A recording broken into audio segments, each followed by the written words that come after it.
다음번에 발신기의 위치 표시 등은 함 상부에 설치해야 될 불빛은 부착면으로부터 15도 이상의 범위 안에서 부착 지점으로부터 10m 이내 어느 곳에서도 쉽게 식별할 수 있는 적색 램프로 설치를 해라라고 하고 있고요.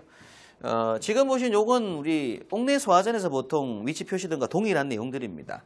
함을 우리가 설치가 되는데 함을 위에서 봤을 때 벽에 보면 함이 이렇게 튀어나와야겠죠, 그죠? 철제 외함이. 그럼 이때 이제 표시등 램프가 이렇게 튀어나와 있는 상태가 됩니다. 그럼 이때 표시등에서부터 부착면으로부터 15도, 이렇게 각도 15도 각도를 보고요. 요 길이가 몇 미터? 이렇게 이제 거리가 이제 10m 이내에 사람이 봤을 때 식별할 수 있는 적색 램프가 돼야 된다. 이런 얘기를 하고 있죠. 자, 계속해서 6번에 보시면 이제 상용 전원 기준 나옵니다. 전원은 전기가 정상적으로 공급되는 축전지 전원 또는 교류전압 옥내 간선으로 하고라고 되어 있습니다. 일반적으로는 대부분 다 우리가 좀 축전지를 이용해서 수신기에 있는 전원을 공급하다 보니까 기본적으로는 건물 내 전기는 DC가 아니라 다 AC잖아요, 그죠? 그럼 AC를 수신기에서는 DC로 바꾸고요. 바꾼 DC를 축전지로 충전하면서 출력 전압을 보냅니다. 축전지 또는 AC를 써도 상관없다는 얘기죠. 교류전압 옥내 간선을 쓸 수도 있다는 얘기예요. AC 전원을 쓸 수도 있다는 얘기고 전원까지의 배선은 전용으로 해야 된다. 소방 전용으로 해야 된다라는 얘기를 하고 있습니다. 그럼 일단 축전지는 비상경보 설비에 대한 감시를 60분간 지속한 후 유효하게 10분 이상 경보할 수 있어야 한다라고 되어 있는데요. 기본적으로 일반적으로는 수신기에 이제 내장되어 있는 경우들인데, 그래서 내장되어 있는 이 전원은 우리가 예비 전원이라고 부르고요. 축전지입니다. 근데 축전지는 만약 상용 전원 공급이 중단되었을 때 이 축전지 전원으로 중단되는 그때부터 감시 상태를 몇 분간? 60분간 지속한 후라고 해요. 그럼 평상시에 이런 발신기를 동작시키기 위해서는 발신기에 일단은 발신기라고 하는 그 누른 버튼이 이렇게 지금 떠 있는 상태인데 여기 솔로가 플러스 마이너스 솔로 두 가닥이 이렇게 있다고 보시면 됩니다. 그럼 평상시에 이 플러스 쪽으로 전류가 이렇게 흐르고 있어요, 이렇게. 그런데 여기로 넘어가지 못하고 있는 상태였습니다. 잘려 있어서. 그러다가 화재가 나서 얘를 만약에 사람이 누가 눌러주게 되면 이게 딱 단락이 딱 되게 됩니다. 그럼 전류가 타고 흐를 수가 있게 되죠, 그죠? 그럼 타고 흐를 수 있는데 평상시에 계속 이렇게 공급시켜주는 뭐가 있어야 돼요? 감시 전류라고 하는 게 있어야 돼요. 그래서 이런 감시 전류를 몇 분간? 60분간 계속 공급시킬 수 있어야 되고, 그리고 60분이 지속한 후 유효하게 몇 분 이상? 10분 이상 경보란 뜻은 일단은 감시는 60분 동안 할 수 있는 용량이 있어야 되고요. 60분 감시가 딱 끝난 상태였어요. 그런데 59분째 얘가 동작이 딱 된 거예요. 그럼 동작이 딱 됐을 때 감시 전류는 이제 더 이상 없더라도 경보를 몇 분 이상? 10분간 경보할 수 있는. 그럼 경보란 얘기는 또 경종 벨이 이렇게 있습니다. 벨. 이 벨이라고 하는 게 사실은 뭐냐면 저항체예요. 저항체고 선로가 연결되어 있는 상태인데 플러스 마이너스 선로가 있겠죠, 그죠?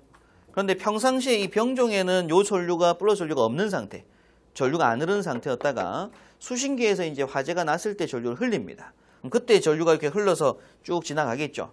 그럼 저항 부분에 전류가 흐르니까 이게 뭐가 발생하고 전압이 발생하게 돼. 그때서야. 그럼 그 전압 때문에 이제 종이 움직이면서 쇠를 부딪히면 소리가 나게 됩니다. 그럼 일단 이러한 경보 전류는 몇 분 동안 10분 이상 경보할 수 있을 만큼의 용량이 돼야 된다. 이런 얘기를 하고 있죠. 자, 배선에서는 전원회로 배선은 내화 배선, 그 밖의 배선들은 그냥 내화 또는 내열 배선으로 하면 된다라고 되어 있고요. 뭐 내화 배선과 내열 배선에 대한 부분은 옥내서전 때 이제 공부를 하신 내용이니까 그걸 참조하셔도 되고, 나중에 전기 쪽 하시는 분들 뒷부분에 이제 또 따로 이제 그 2차 실기 때 보게 되면 이런 배선, 내화 배선 하는 배선 종류들, 내열 배선 종류들이 따로 나오니까 그걸 한번 보셔야 됩니다. 부속회로의 전로와 대지 사이 및 배선 상호 간의 절연 저항은이라고 하는데요. 전기에서는 제일 중요한 부분 중에 또 하나가 이제 절연 저항 기준들이 나와요. 절연 저항. 절연 저항이라고 해서 배선 상호 간의 절연 저항이 발생하는 건 당연히 배선과 배선 사이에 뭐가 있기 때문에 피복이기 때문에 피복. 그죠? 그래서 우리가 이제 구리선이 이렇게 지나가면 요 구리선으로 동선으로 전류가 타고 흐릅니다. 근데 만약 주변에 고무로 피복을 시키지 않았다고 하면 어떻게 되는 거예요? 계속 누전이 일어나는 거죠. 그래서 여기다가 고무 피복을 이렇게 씌워놓은 상태예요. 그러면 피복이 제대로 잘 돼 있어야지 여기 있는 전류가 일자로만 이렇게 흐르게 되지 외부로 못 튀어나옵니다. 그죠? 그래서 이제 바깥 부분에 이렇게 피복되는 걸 우리가 절연 저항이라고 하게 되고요. 자, 그러면 이 절연저항은 1경계구역마다 직류 250V의 절연저항 측정기로 측정했을 때 그 값이 얼마 이상? 0.1메가옴 이상. 그럼 이때는 이 절연저항 요 값은 크면 클수록 절연이 잘 되고 누전이 되지 않는다는 뜻이 됩니다. 요 값은. 그래서 이제 피복체의 저항을 말하는 거예요. 요건 수치가 큰 게 좋다라는 얘기고. 그래서 일단은 1경계구역마다 0.1메가옴 이상은 된다라고 합니다. 자, 그러면 여기서 중요한 단어가 또 1경계구역이라는 단어가 나오게 되잖아요. 그죠? 근데 요 경계구역은 지금 말고 자탐 공부할 때, 자탐지 설비 공부할 때, 그때 공부하시면 됩니다. 지금은 그냥 법규니까 1경보다 250V 절연저항 측정기로 요걸 우리가 나중에 1차 필기 때 보면 매거라고 해요. 매거라는 측정기로 0.1메가옴 수치만 체크하시고 넘어가시면 됩니다. 그다음 다음번에 다른 전선과 별도의 관덕트 몰드 또는 풀박스 등에 설치해주고 다만 60V 미만의 약전류 회로에 사용하는 전선으로서 각각의 전압이 같을 때에는 그래야지 아니하다라는 기준인데 이건 뭐 크게 중요한 기준은 없어요. 내용은 아니고. 자, 이렇게 해서 일단은 기본적으로 배선 기준까지 이제 보신 부분들입니다. 자, 이어서 가로 2번에 보시는 건 이제 단독 경보용 감지기의 설치 기준이 나오는데요. 자, 단독 경보용 감지기라 함은 화재 발생 상황을 단독으로 감지하여 자체에 내장된 음향장치로 경보하는 감지기를 말하고요. 설치 기준 보면 첫 번째, 각 실마다 설치합니다. 각 실마다.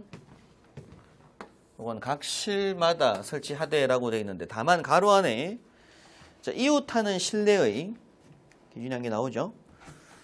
이웃하는 실내의 바닥 면적이 각각 30제곱미터 미만이고 벽체 상부의 전부 또는 일부가 개방되어 이웃하는 실내와 공기가 상호 유통되는 경우에는 이를 한 개의 실로 본다라고 합니다. 그래서 원래는 칸막이가 구획됐을 때 실이 되는 건데 칸막이 구획 시에 상부가 오픈되어 있는 칸막이가 조성됐을 때는 그냥 하나의 실로 볼 수가 있다는 얘기죠. 각각 면적이 얼마고요? 30도 미만이고 그때는 그냥 칸막이 위에다가 하나 딱 달아줘도 상관이 없다. 이런 얘기가 됩니다. 근데 바닥 면적이 150제곱미터를 초과하는 경우에는 150제곱미터마다 한 개 이상 설치할 것이라고 하죠. 그래서 뭐 300제곱미터면 2개, 뭐 그렇게 이제 개수가 이제 나오게 될 거예요. 150제곱미터마다 한 개. 그럼 동그라미 이번에 최상층 계단실의 천장 부분에 또 설치하도록 하고 있고요. 다만 가로 열고 외기가 상통하는 계단실은 설치할 필요가 없다라는 얘기고. 3번에 건전지를 보통은 주전으로 사용합니다. 건전지를 주전으로 사용하는 단독 경보용 감지기는 정상적인 작동 상태를 유지할 수 있도록 건전지를 수시로 교환해 줄 것. 그래서 이제 애초에 이 제품 자체가 건전지 배터리가 다 돼 가게 되면 배터리 교체 시기를 이제 알림을 하게 돼요. 알람을. 그래서 그게 70dB로 이제 알람을 하게 되는데 또 다른 음향으로 그때 배터리를 교체를 해줘야 되고요.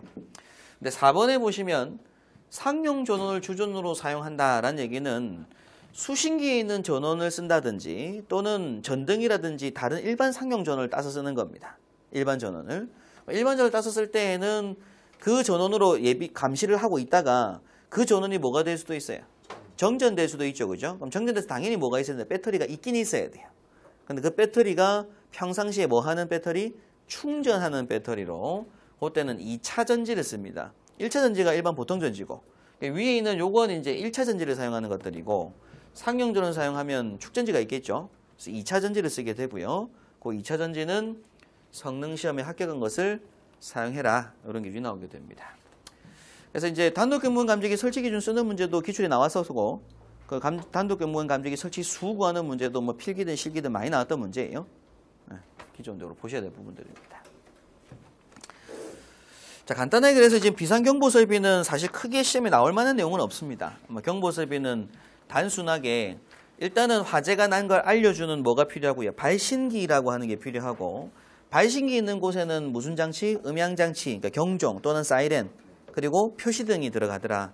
그래서 PBL 세트가 설치가 되더란 얘기고 PBL 세트는 건물 내에서 수평거리가 몇 미터? 25m 이하 층마다 설치가 돼 있고 그 다음에 이제 발신기 같은 경우에는 복도라든지 구획된 실이 오픈된 실이 있을 때는 보행거리 40m 이내가 되도록 또 설치가 돼야 되더라.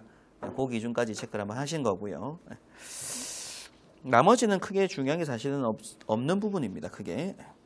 단독 경보용 감지기 설치 기준은 중요하고요.